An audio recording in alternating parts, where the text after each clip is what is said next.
Ditch your daily multivitamin, the 4 supplements that are quietly wrecking your liver. You've been told these healthy supplements protect you, but in seniors, 4 of the most popular can quietly inflame your liver, spike your enzymes, and land you in the ER without warning. I spent weeks combing through clinical reports so you don't have to. Today I'll show you the 4 culprits, what they are, how they damage the aging liver, and the exact red flags to watch for. You'll learn safer alternatives, how to read your labels, and the questions to ask your doctor so you can protect your liver starting today. Let's get into it. How your liver changes after 60 and why supplements hit harder. If you're over 60, your liver doesn't behave like it did at 30. That's not scare talk, it's basic physiology.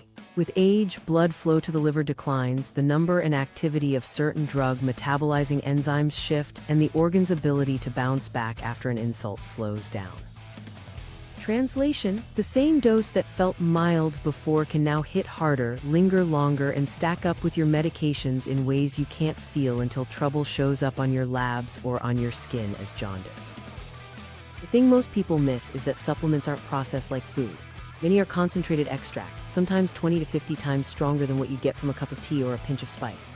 Your liver has to transform those compounds into something you can excrete. In younger bodies, there's more metabolic headroom. After 60, that buffer shrinks.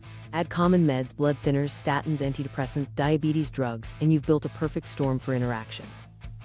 Here's the shortcut nobody teaches. Think in terms of load. There's chemical load from the supplement itself and interaction load from how it affects your meds and enzymes. Seniors live closer to the edge on both.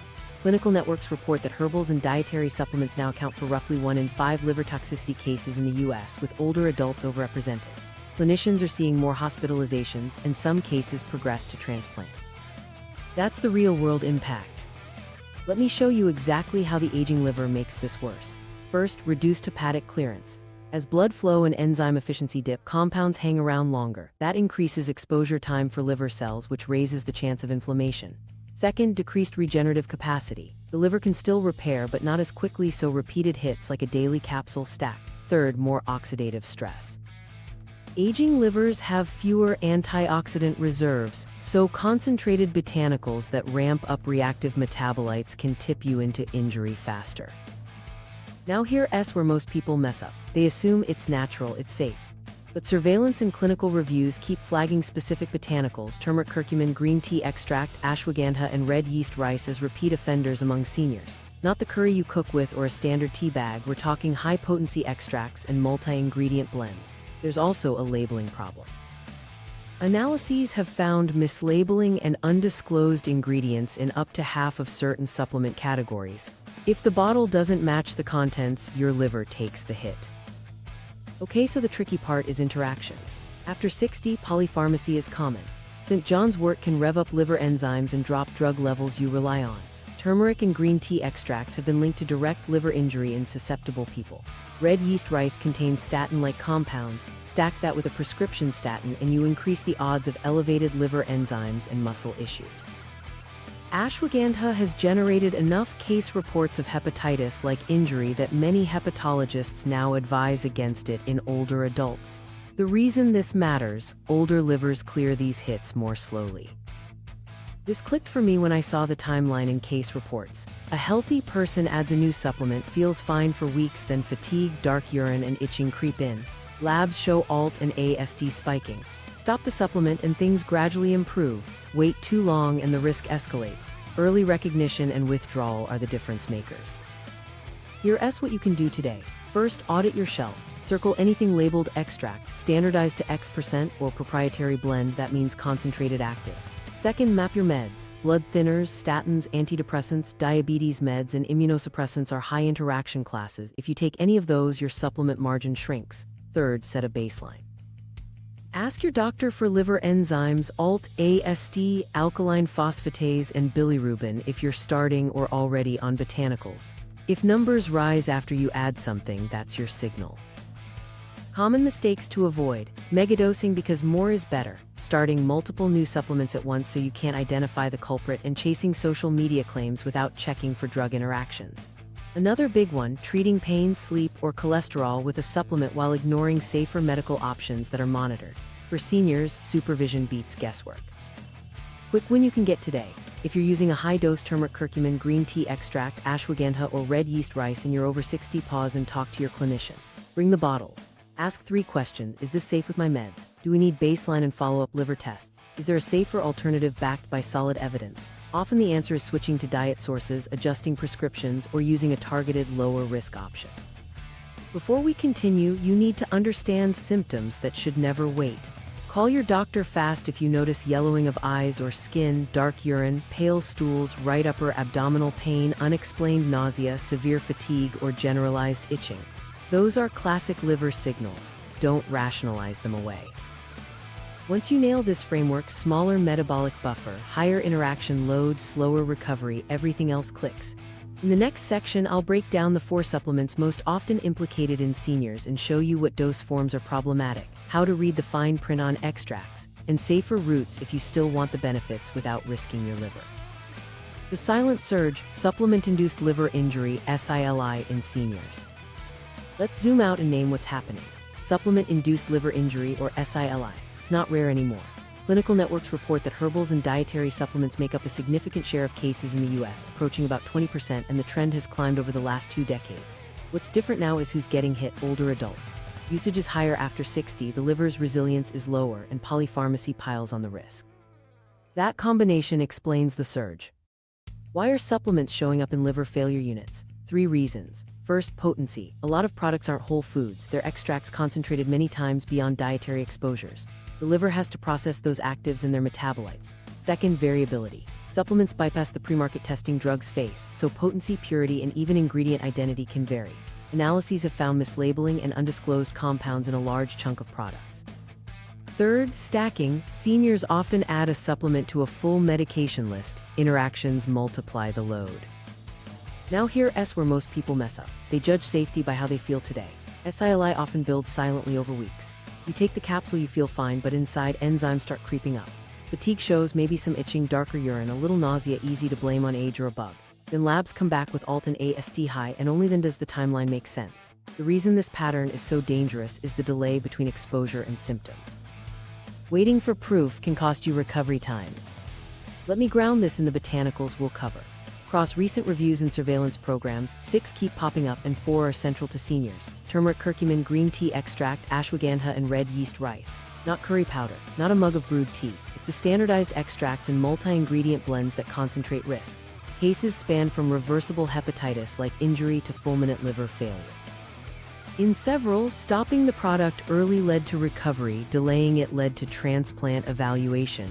That's the scale we're talking about. The thing most people miss is interaction-driven injury.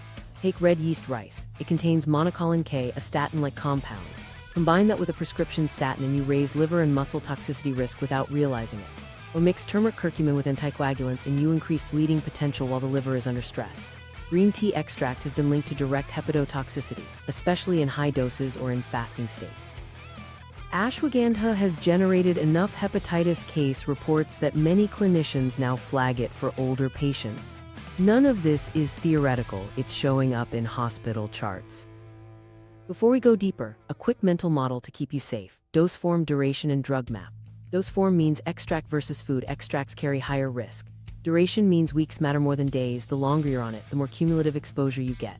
Drug map means list your meds and look for anticoagulants, statins, antidepressants, antidiabetics, and immunosuppressants. Those are the classes most often involved in serious interactions. If you score high on any of these, your margin for error shrinks. Micro story to make this stick. Last month, a retired teacher added a liver support blend for energy. It had green tea extract near the top, plus turmeric and a proprietary mix. She felt fine for 3 weeks. Week 4, fatigue and itching. Week 5, dark urine. Her labs showed enzyme spikes. She stopped the product, and over the next few weeks, her numbers trended down. The difference? Her clinician connected the dots early and pulled the supplement. That's the playbook you want. If you remember nothing else from this section, remember this. SILI is common enough to be on your radar, slow enough to fool you, and serious enough to warrant a plan. Your quick win today is simple. Pause any new extract-based botanicals, call your clinician, and schedule baseline liver tests if you're considering or currently taking turmeric, curcumin, green tea extract, ashwagandha, or red yeast rice. In the next section, I'll unpack each one, how it harms, who's most at risk, and safer routes if you still want the benefits. Culprit number 1, green tea extract concentrates, why healthy turns hepatotoxic. Let's set the stakes first. Brewed green tea is generally safe. The problem is concentrated extracts, capsules, and fat burner blends standardized to high levels of catechins, especially EGCG. Those doses can be many times higher than what you'd ever drink, and in seniors, that jump matters.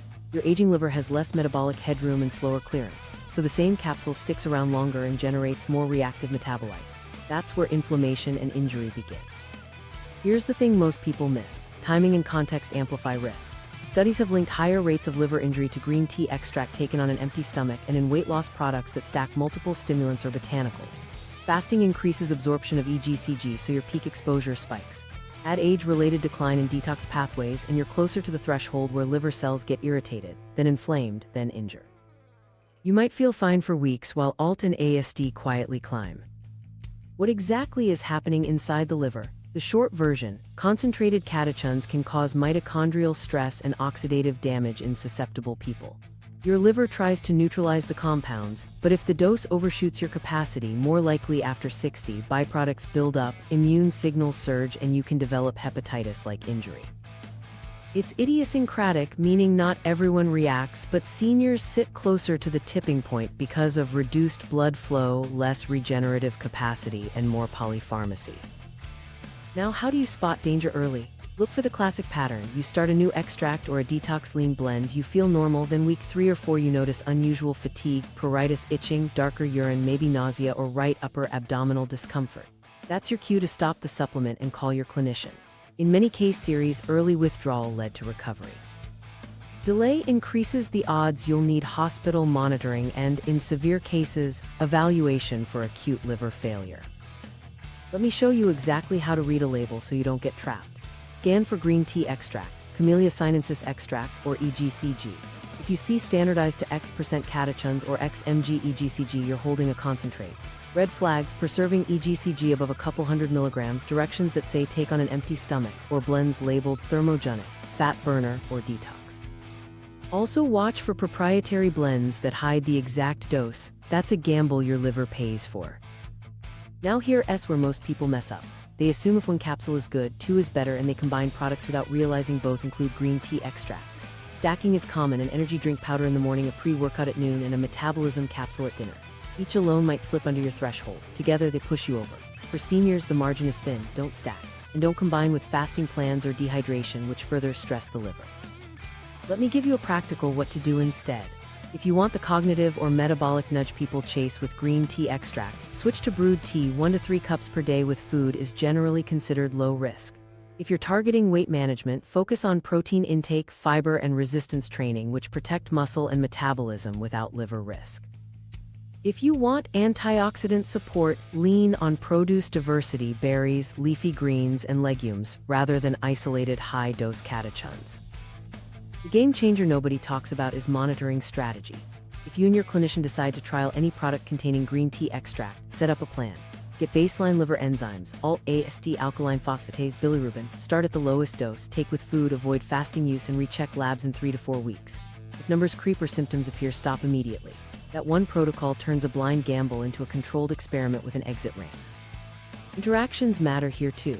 While green tea extract's liver injury is often direct and idiosyncratic, seniors on multiple meds are more vulnerable. Be extra cautious if you're taking statins, anticoagulants, or hepatically cleared antidepressants. Even if an interaction isn't classic, your overall hepatic load is higher. And remember, supplements aren't standardized like drugs. Mislabeling and undisclosed ingredients occur.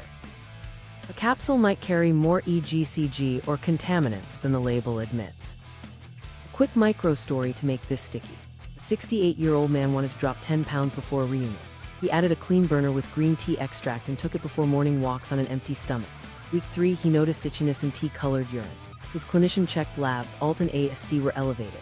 He stopped the product, hydrated, and within weeks values trended down. The difference was recognizing the pattern and acting fast. That's the play you want. Common mistakes to avoid. Assuming tea means gentle, ignoring the phrase standardized extract, taking it during intermittent fasting, stacking multiple products with hidden EGCG, and continuing despite early symptoms because I feel mostly fine. Your quick win today: audit labels for green tea extract, EGCG, and proprietary blends. If you find them, especially in weight loss or detox products, pause and call your clinician for a review and, if needed, liver tests. If you remember nothing else about green tea extract, remember this: brewed tea is a beverage, concentrated extract is a drug-like exposure. After 60, that distinction is the line between support and risk. Keep doses low, keep food in the stomach, don't stack and monitor. That's how you enjoy the benefits without putting your liver on the line. Culprit number 2, turmeric curcumin, the trusted spice with a hospital track record. Let's set the record straight first. Cooking with turmeric is not the problem. The risk shows up with concentrated curcumin extracts, capsules, gummies, and golden blends standardized to high percentages. Those deliver many times what you'd ever get from food. In seniors, that jump matters because your liver's clearance is slower and its regenerative buffer is smaller. So what looks natural on the label acts drug-like in your body. Why this matters now? In recent surveillance and reviews, turmeric curcumin extracts keep showing up in liver injury cases, including in older adults. Clinicians have reported hepatitis-like patterns that start subtly after a few weeks. Fatigue, itching, dark urine, maybe right upper abdominal discomfort. Labs reveal ALT and AST spikes. In many cases, stopping the supplement leads to gradual improvement. Waiting raises risk. That delayed pattern is exactly why seniors get blindsided. The thing most people miss is dose form and purity. Many curcumin products add absorption boosters like piperine from black pepper. Piperine increases bioavailability, which marketers love, but it also increases systemic exposure your liver must process. Add that to age-related declines in hepatic blood flow and enzyme activity, and you've raised the chance that reactive metabolites build up faster than your liver can neutralize them. Another hidden risk, mislabeling. Analyses have found a sizable fraction of supplements don't match their labels. Some categories show mislabeling rates approaching half. If your capsule contains more or different actives than stated, your liver pays the price. What's happening inside the liver? Curcumin undergoes phase I and phase II metabolism. Along the way, susceptible individuals may generate metabolites that provoke oxidative stress and immune activation. Seniors sit closer to the threshold where those byproducts trigger inflammation. It's idiosyncratic, you can take it for years and be fine, then get hit after a brand switch or a dose increase. That's why monitoring and a low-risk strategy matter more than blanket yes or no. Now here's where most people mess up. Stacking. A joint formula, a liver support blend, and a pain relief capsule can all contain curcumin. Even if each product seems modest, together they push your exposure high. Add piperine and peak levels spike. Layer in anticoagulants, antidiabetics, or statins and you've piled on interaction load. Remember, curcumin can influence platelet function and may potentiate bleeding risk when combined with blood thinners, exactly the scenario many seniors are in. Let me show you exactly how to read the label. Scan for curcumin, curcuminoids, or turmeric extract standardized to a percentage, often 95% curcuminoids. If you see piperine or black pepper extract listed, know that bioavailability and hepatic exposure jumps. Red flags, proprietary blends hiding exact milligrams, multi-dose directions that exceed a few hundred milligrams per day of curcuminoids, and claims like extra strength absorption, nano, or phytosome without a monitoring plan. Also check other bottles. Many joint and anti-inflammatory formulas sneak curcumin in. How do you catch trouble early? Use a simple timeline. If you started a curcumin product within the last 2 to 8 weeks and you're noticing unusual fatigue, itching, tea-colored urine, pale stools, or upper right abdominal discomfort, stop the supplement and call your clinician. Ask for liver tests, ALT, AST, alkaline phosphatase, and bilirubin. If values are elevated, withholding the product is step 1. In many cases documented by clinicians, early withdrawal is what turns a crisis into a close call. A quick micro story to make this stick. A 72-year-old with knee pain added a high-absorption curcumin with piperine on top of her multivitamin and a joint blend. Week 3, she noticed itching and dark urine. Labs revealed ALT and AST elevations. She stopped the curcumin and the joint blend, hydrated, and within weeks, enzymes trended down. The difference was recognizing the pattern and not blaming age or dehydration. That's your blueprint. Now, if you still want the anti-inflammatory upside people chase with curcumin, here's the safer route. First, prioritize food sources. Cook with turmeric in savory dishes alongside fats and whole spices. Food-level doses are gentler and come with a matrix of other compounds. Second, consider non-hepatotoxic pain strategies. Physical therapy for joint mechanics, strength training to support cartilage, and topical NSAIDs, discussed and monitored by your clinician. Third, if you and your clinician decide to trial curcumin, use a monitoring plan. Baseline labs, the lowest effective dose, no stacking across products. Avoid piperine unless clearly justified. Take with food and recheck labs in 3 to 4 weeks. Interactions you need to think about. Blood thinners and antiplatelet drugs due to bleeding risk. Hepatically cleared antidepressants and statins because you're adding to overall liver load. Diabetes meds, because any change in appetite or intake can alter glycemic control. If you're on multiple meds, your margin for error is thin. That's why I keep coming back to one rule: no new extracts without a drug map and a lab plan. Common mistakes to avoid: assuming golden milk capsules are the same as the drink you sip.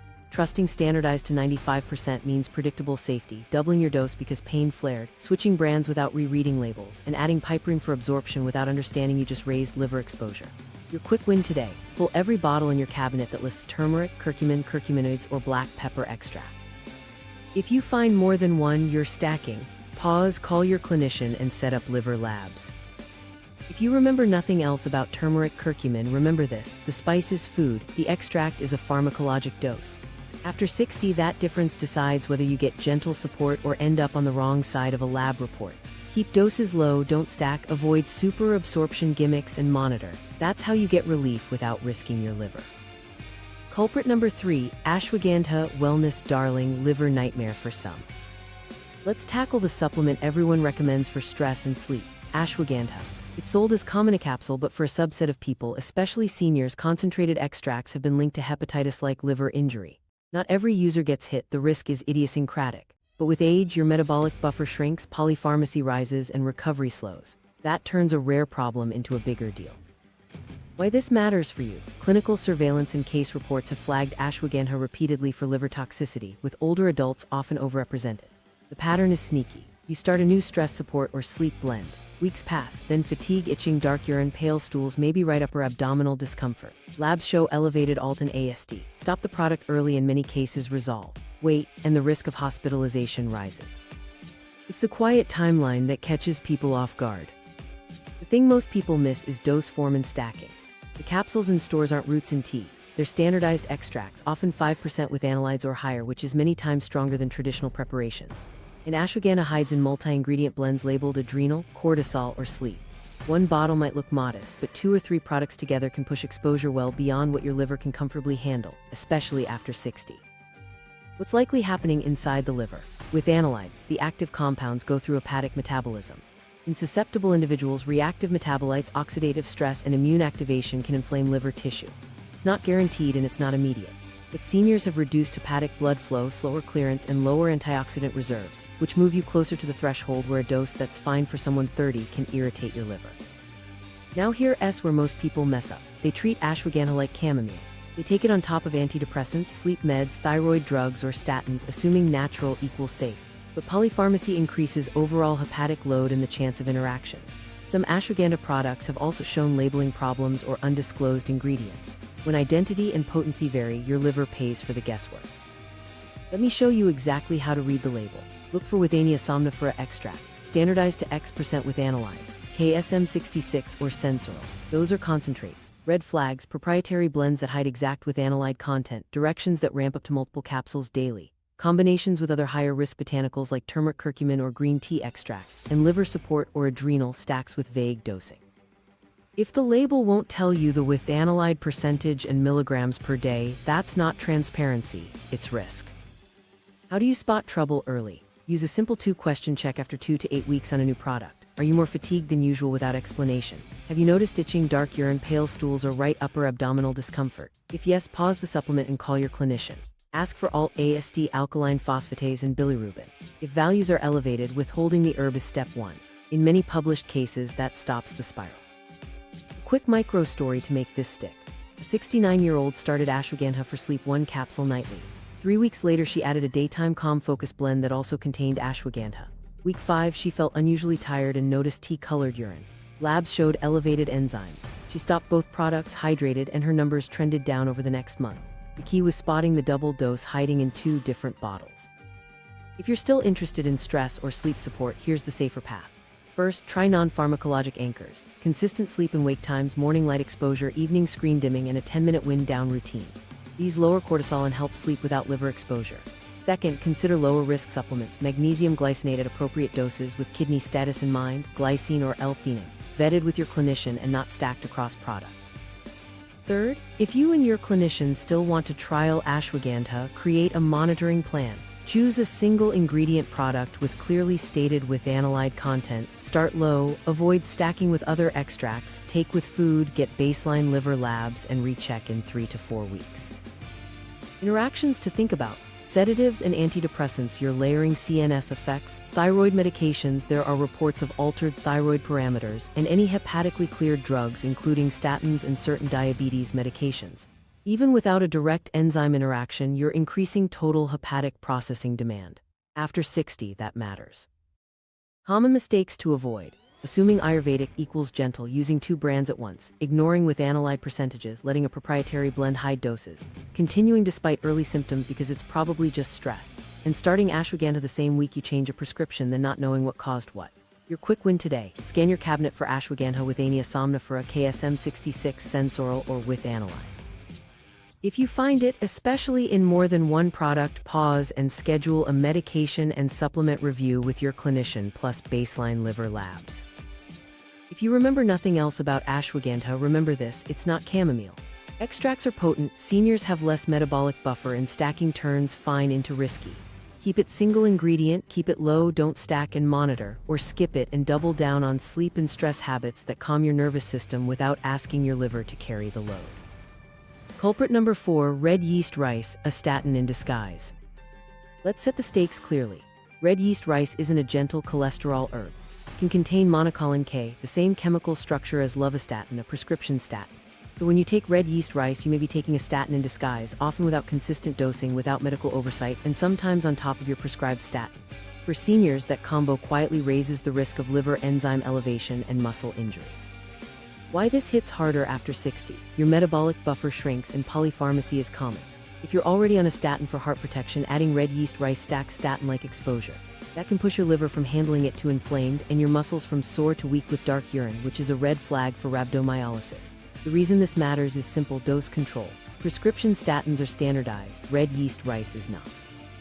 Here's the thing most people miss: product variability is massive. Because supplements don't go through drug-level quality controls, monocolin levels can swing widely. Some bottles are weak, others are potent. Analyses have found mislabeling and undisclosed ingredients across the supplement market. With red yeast rice, that means you might swallow the equivalent of a moderate statin dose one day and a low dose the next, with your liver left to guess. Seniors don't have room for guesswork. What's happening inside your body? Monocolin K is metabolized in the liver, and like statins, it can elevate ALT and AST in susceptible people. In higher exposures or in combination with other hepatically cleared drugs, the risk rises. Add interacting meds like certain antibiotics, antifungals, or grapefruit, which inhibit metabolism, and blood levels climb further. That's how an herbal capsule becomes a hospital visit. Now here's where most people mess up. They assume natural equals safer than prescription. In reality, you're taking the drug without the prescribing safeguards: no baseline labs, no follow-up, no dose certainty. Another common mistake is doubling up. A cardiology patient stays on their prescribed statin and adds red yeast rice because a friend's supplement dropped their cholesterol.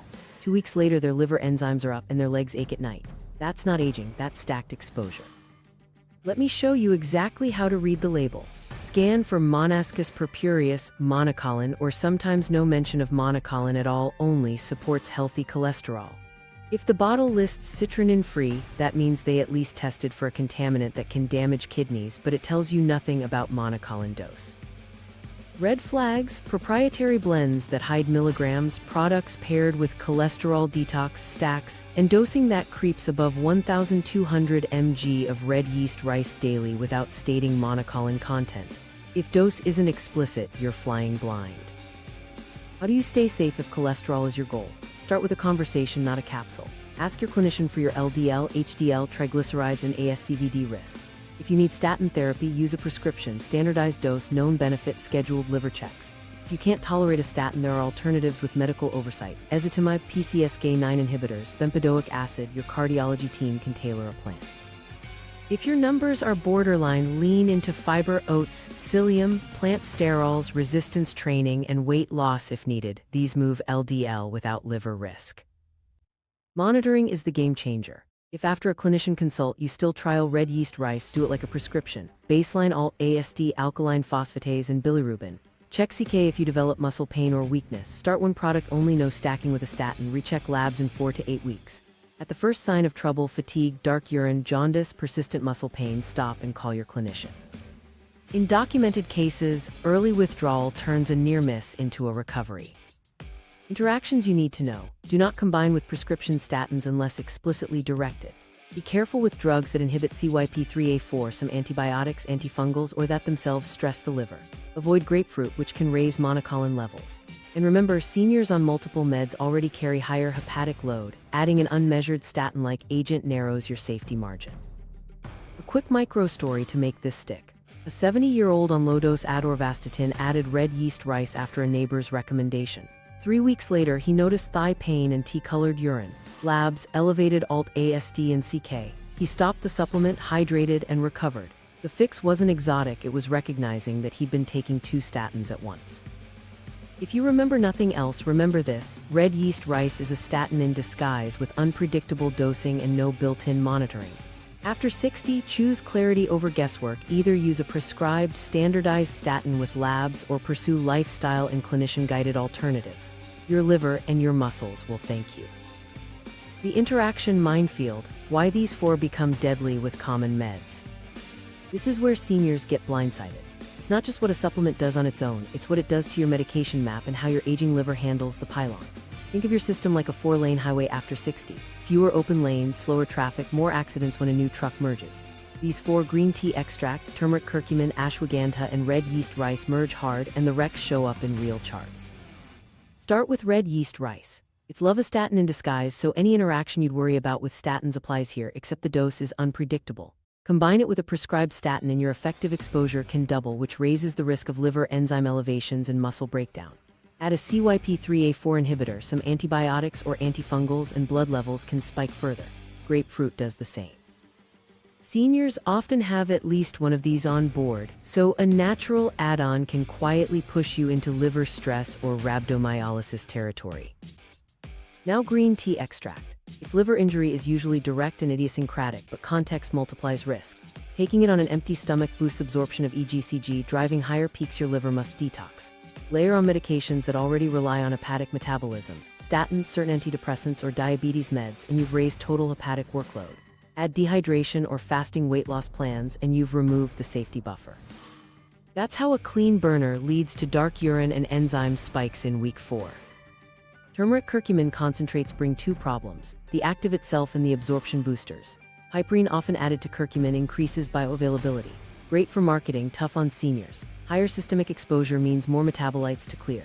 Pair that with anticoagulants or antiplatelets and you elevate bleeding risk while your liver is under strain. If you're also on a statin or hepatically cleared antidepressant, you're stacking hepatic demand. 1 capsule might be fine, but 3 sources across a pain blend, a liver support powder, and a multivitamin, that's the trap. Ashwagandha interacts in sneakier ways. It's not famous for classic drug-enzyme clashes, but the idiosyncratic hepatitis pattern is real and seniors are more vulnerable. It hides in adrenal, calm, and sleep formulas, often alongside curcumin or green tea extract, which turns a single-agent risk into a cocktail. Add sedatives, SSRIs, thyroid meds, or statins, and you raise system strain further. A lot of people start ashwagandha the same week they tweak a prescription. Then when fatigue and itching hit, nobody knows which change caused it. The big miss is thinking no symptoms means no problem.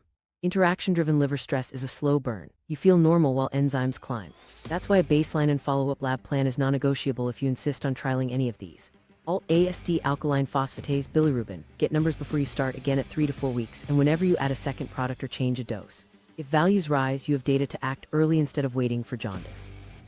Here's a practical mapping exercise that keeps you safe. Grab your med list and circle these classes: anticoagulants and antiplatelets, statins, antidepressants, antidiabetics, immunosuppressants, and antifungals, antibiotics. If any are in play, your supplement margin is thin. Next, scan every bottle for the offenders or their aliases. EGCG, green tea extract, Camellia sinensis extract. Curcumin, curcuminoids, turmeric extract, black pepper or piperine, withania somnifera with analides, KSM66, sensoril, red yeast rice, Monoscus purpureus, monocolin. If you find more than one source in your stack, you're already in the danger zone.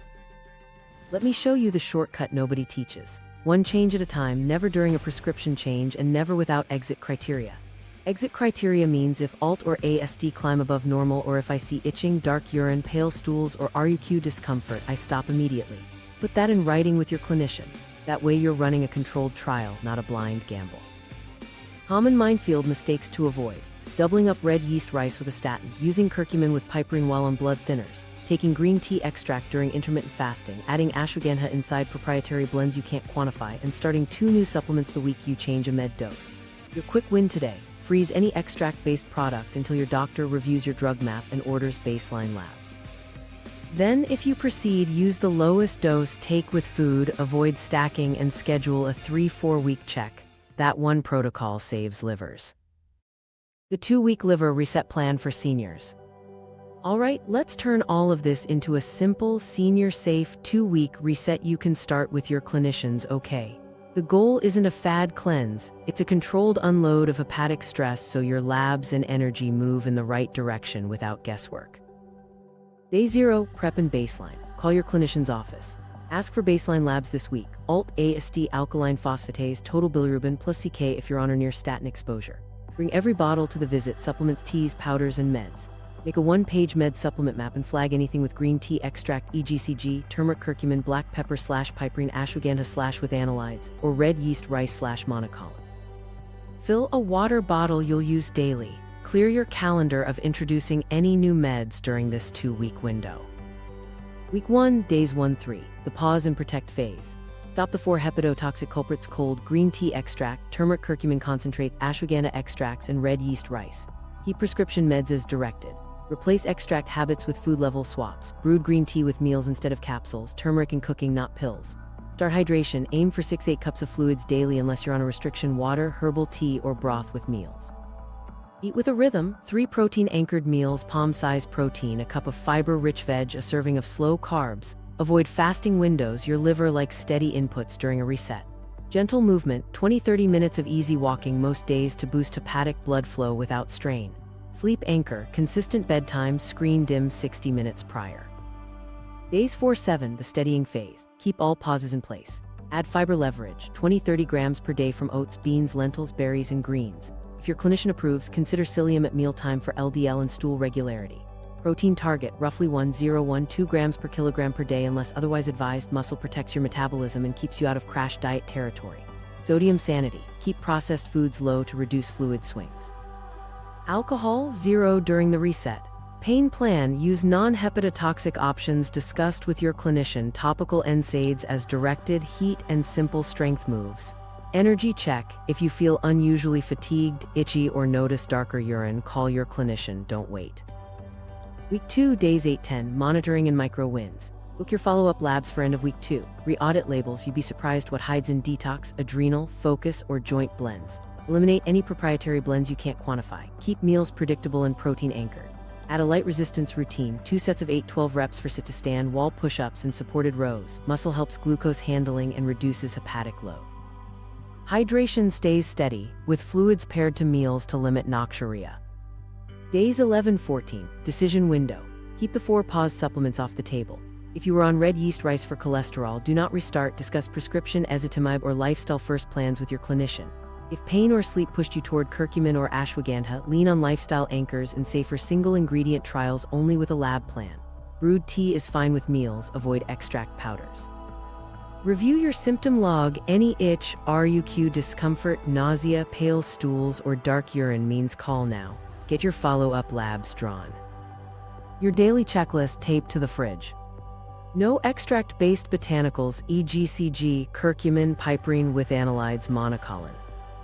3 protein-anchored meals: no fasting, alcohol 0. Hydration: 6-8 cups aligned with meals. 20-30 minutes walking, simple resistance 3 days. Sleep routine: consistent bedtime, wind down, cool room. Label audit: no proprietary blends, no detox fat burner. Symptom watch: fatigue, itching, dark urine, pale stools, RUQ pain.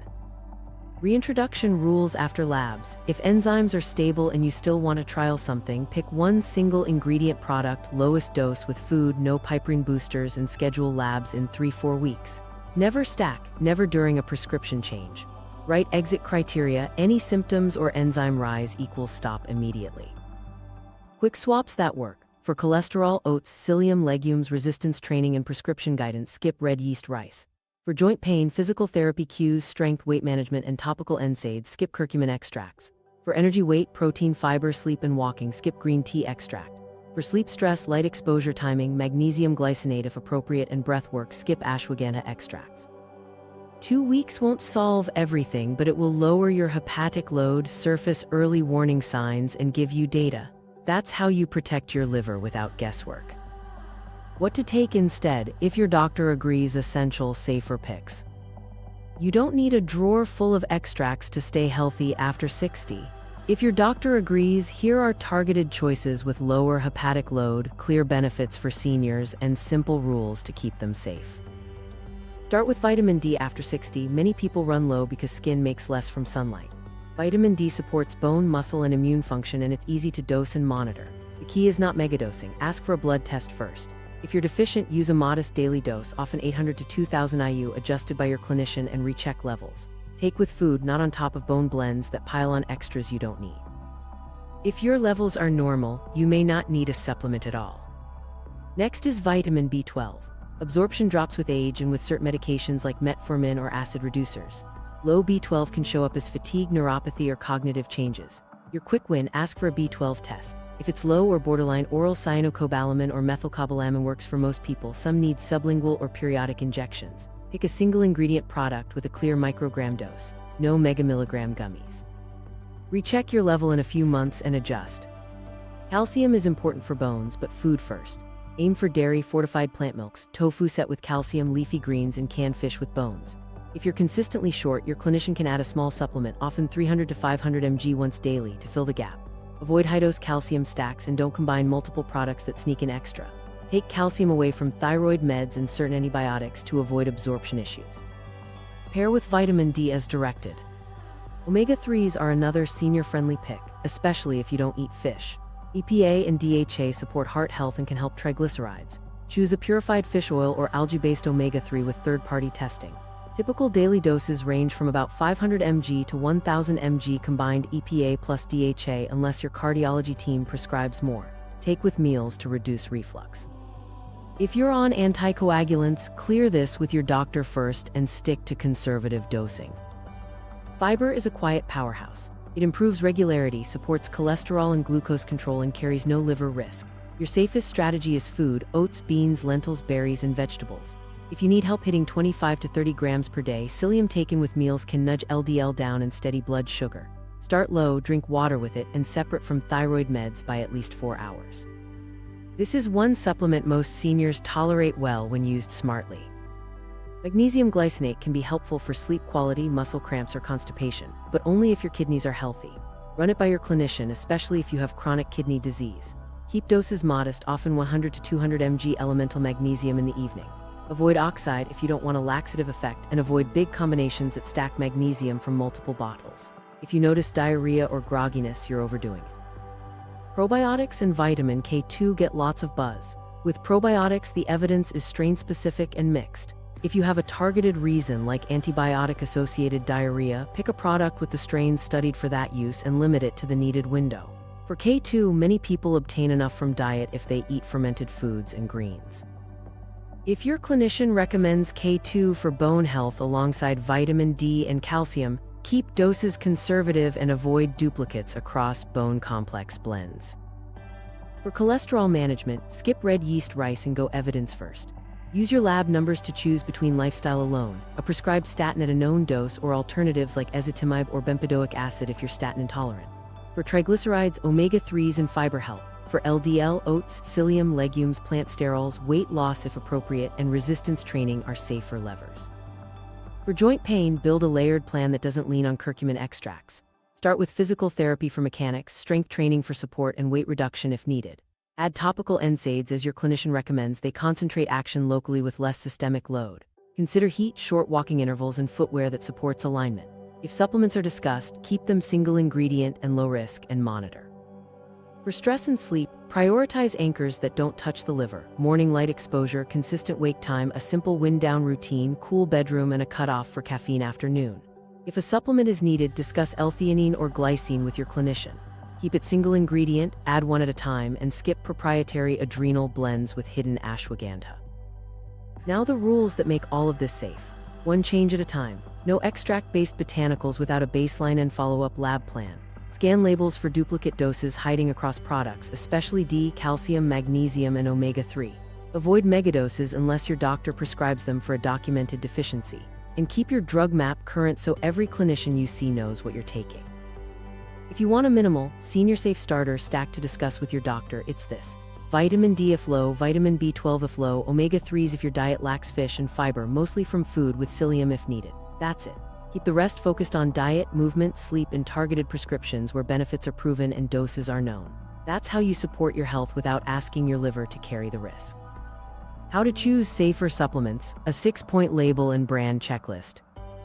You've got your do not use list. Now let's talk about how to actually pick safer products when you do need one. Use this 6-point checklist every time you touch a bottle, because one careful read beats weeks of guesswork and lab scares. Single ingredient, transparent dose. Why this matters: multi-ingredient proprietary blends hide exact amounts and often stack risky extracts like EGCG, curcumin, or with analytes.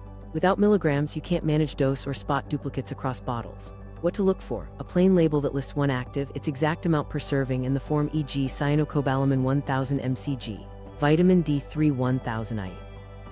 How to apply: if it says proprietary blend, detox complex, or adrenal support without clear milligrams for each item, put it back. Choose single ingredient products you can titrate and monitor. No concentrated botanical extracts unless your doctor plans labs. Why? Extracts turn foods into drug-like exposures, exactly what raises SILI risk in seniors. We already covered the repeat offenders: green tea extract, EGCG, turmeric, curcumin concentrates, especially with piperine, ashwagandha with analytes, and red yeast rice, monocolin K. What to look for: words like extract, standardized to X%, phytosome, KSM66, sensorial, EGCG, curcuminoids, monocolin. How? If you must use one, demand a baseline and follow-up lab plan. Otherwise, default to food forms, brewed tea, culinary turmeric, or evidence-based prescriptions. Third-party testing and identity verification. Why? Mislabeling and undisclosed ingredients are common in the supplement market. Older adults can't afford roulette. Independent testing reduces the risk you're swallowing more or something different than the label claims.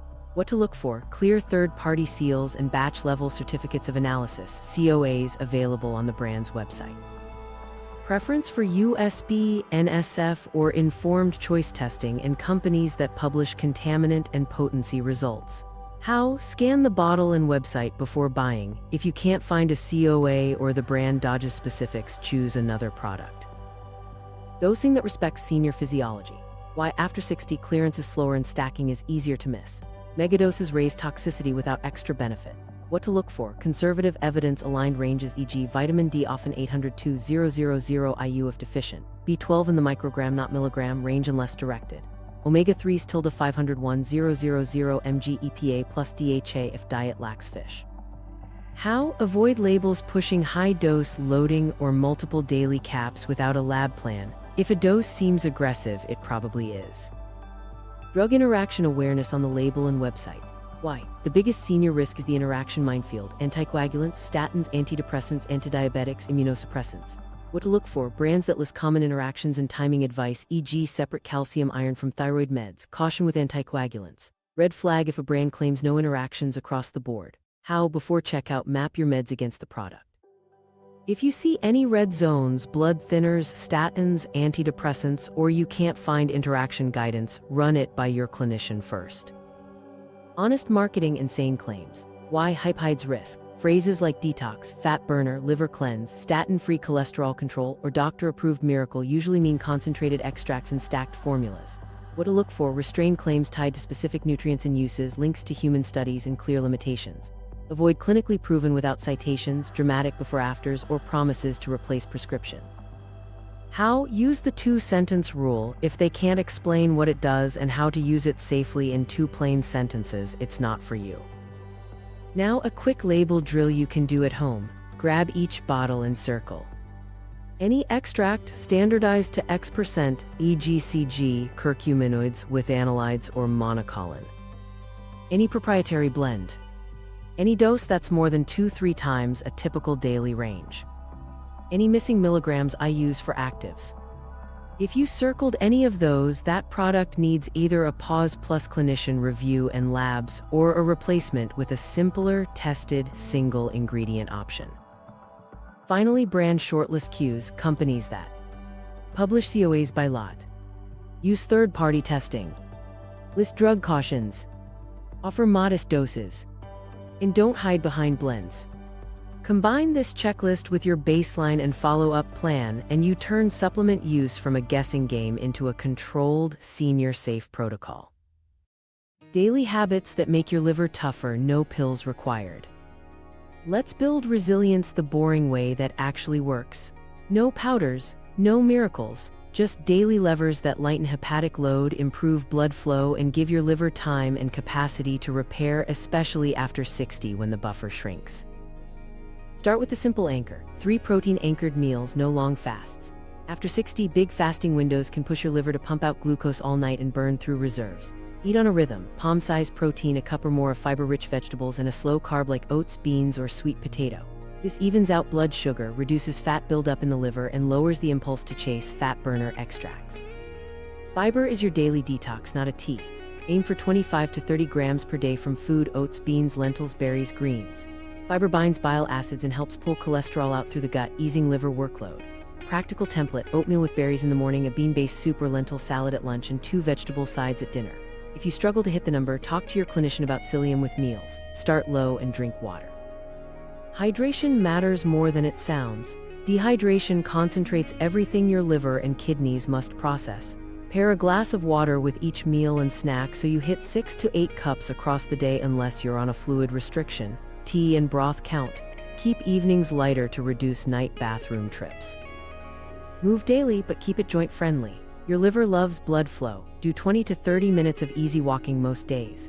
Add light resistance 3 days a week. Sit to stand from a chair, wall push-ups, and band rows, 2 sets of 8 to 12.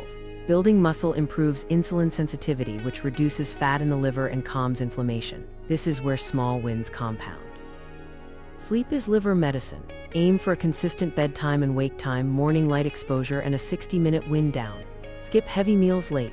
Alcohol, 0 or as close to it as you can get, especially during any reset.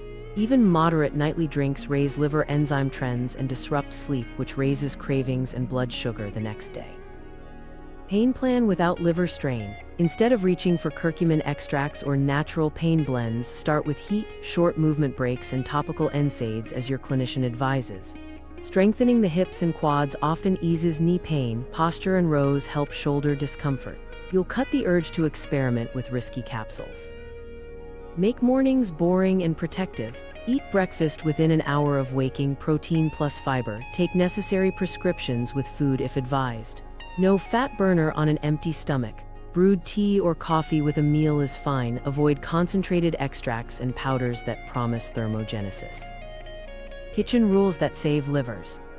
Cook with olive oil and spices, not supplement blends. Batch cook beans and grains so fiber is easy. Keep berries, yogurt, and nuts ready for quick liver-friendly snacks. Limit ultra-processed foods high in sugar and refined fats. They overload liver fat pathways. Medication timing matters. If you take thyroid meds, separate calcium and iron by at least 4 hours. Keep a 1-page drug map on your fridge so every clinician sees the full list. 1 change at a time, never during another prescription change. That's how you spot cause and effect without lab surprises. Weekly maintenance check. Pick 1 day to review labels. Scan for extract, standardized, EGCG, curcuminoids with analytes, monocolin, or piperine. If it's there, pause and discuss with your clinician. Note any fatigue, itching, dark urine, pale stools, or right upper abdominal discomfort. Those are stop signs, not wait and see. Finally, make your environment do the work. Put your walking shoes by the door, fill a water bottle at breakfast, keep a fiber checklist on the fridge, set your phone to dim an hour before bed. These friction reducers are what keep you consistent. You don't need a cleanse, you need steady inputs that lower chemical and interaction load, keep blood sugar smooth, and give your liver space to do its job. Small, boring, daily, that's how you get tougher. Myths versus reality, natural, detox, and other traps. Let's clear the fog around the 3 myths that keep seniors in harm's way. Natural means safe, detox means healthy, and more is better. Myth 1: natural means safe. Reality: dose and form decide safety, not the plant it came from. A brewed cup of tea is not the same as a capsule that concentrates EGCG. Culinary turmeric isn't equal to a 95% curcuminate pill with piperine. Ashwagandha root tea is not a high with analyte extract. Red yeast rice is literally a statin-like compound without standard dosing. When a food becomes an extract, it crosses into drug-like territory. After 60, slower clearance and polypharmacy shrink your margin for error. The thing most people miss is that older livers can't absorb mistakes, idiosyncratic reactions hit harder and recover slower. Myth 2: detox means healthy. Reality: your liver already detoxes quietly and constantly if you stop overloading it. Many detox products stack the very extracts most linked to liver injury.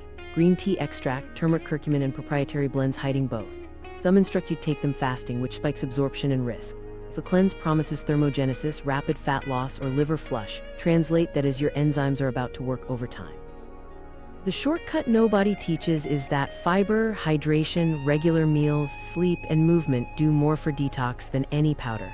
They support bile flow, glucose control, and inflammation without chemical stress. Myth 3: more is better. Reality: for seniors, enough is perfect. High-dose curcumin with piperine, double-scooped fat burners, 2 sleep blends both containing ashwagandha. This stacking turns modest exposures into injury. And the market's variability makes more unpredictable. Analyses have found mislabeling and undisclosed ingredients in many supplements. With red yeast rice, monocolin content swings wildly. With green tea extract, EGCG can exceed what labels admit. Without third-party testing and clear milligrams, more may be much more than you think. Now, a few persuasive traps to watch for and what they really signal. Clinically proven with no citations. Translation: marketing, not monitoring. Doctor formulated: unless that includes a lab plan and dose transparency, it's a white coat on a mystery blend. Proprietary blend: that's a dose-hiding move, especially common in detox, adrenal, focus, and joint formulas. Fast results: fat burner, liver cleanse. Expect stimulants or concentrated botanicals, often advised on an empty stomach, exactly the pattern that raised liver injuries in case series. Statin-free cholesterol support: red yeast rice is a statin in disguise. If the label won't list monocolin content, you're flying blind. Here's how to flip the script without fear. Replace "is it natural" with "is the dose transparent, single ingredient, and senior appropriate?" Replace "will it detox me" with "will it reduce my hepatic workload?" That means fewer extracts, more fiber, steady meals, and no fasting while trialing anything. Replace "will it work fast" with "can I monitor it?" If a product can't fit into a baseline and follow-up plan, it doesn't fit your body. A quick micro story to make this real. A 73-year-old wanted gentle detox before vacation. The powder had a proprietary blend, green tea extract high on the list, plus golden turmeric and black pepper extract. The instructions: take first thing, empty stomach. Week 3 brought pruritus and dark urine. Labs spiked. She stopped, hydrated, resumed regular meals, and enzymes trended down. The fix wasn't a counter supplement, it was dropping the myth that detox equals health. If you remember nothing else, natural isn't your safety net, detox isn't your shortcut, and more isn't your friend. Transparency, food first, one change at a time, and a lab plan, that's your reality check. Your 3-step action plan after this video. Step 1, audit and pause the 4. Today, pull every bottle you use, supplements, teas, powders. Circle anything that says green tea extract, EGCG, Camellia sinensis extract, turmeric extract, curcumin, curcuminoids, black pepper or piperine, ashwagandha with Aenia somnifera with analytes, KSM66, sensoril, red yeast rice, Monoscus purpureus, monocolin. Also circle proprietary blend, detox, thermogenic, or fat burner. If any of those show up, pause them now. Don't taper, just stop. Keep your prescriptions unchanged.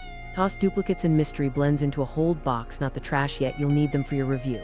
Then switch to safe swaps while you pause. Brewed green tea with meals instead of extract, turmeric and cooking instead of capsules, no ashwagandha blends, and absolutely no red yeast rice. This immediately lowers hepatic load and stops stacking. Step 2, map meds and get baseline labs. Write a 1-page med and supplement map. Prescription drugs, OTCs, and what you just paused. Flag statins, anticoagulants and antiplatelets, antidepressants, antidiabetics, immunosuppressants, antibiotics, or antifungals. Email or bring this to your clinician and request baseline labs. Alt-ASD alkaline phosphatase total and direct bilirubin. Add CK if you were using red yeast rice or have muscle pain.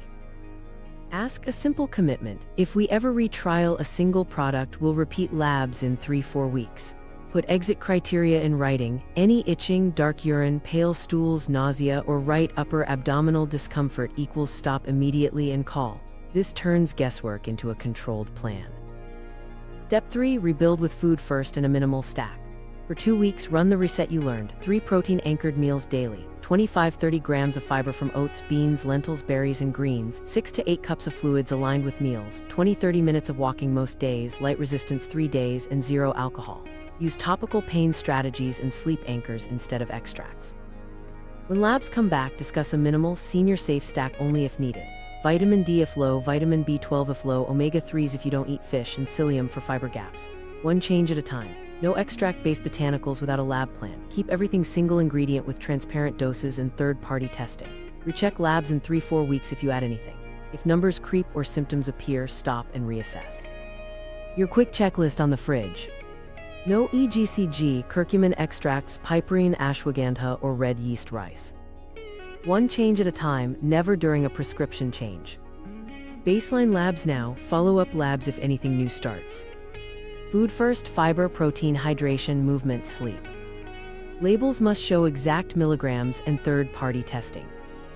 Do these 3 steps and you'll lower risk fast, spot problems early, and still make progress on pain, sleep, energy, and cholesterol without asking your liver to carry the cost. The key takeaway: concentrated extracts can turn healthy into hepatotoxic, and after 60 your margin for error is thin. Pause the 4, map meds, and monitor. If you want the printable audit checklist and the 2-week reset, grab the link in the description. Subscribe for more senior-safe, lab-verified health guides, and watch the next video where I break down hidden supplement drug interactions in real med lists so you can spot yours in minutes.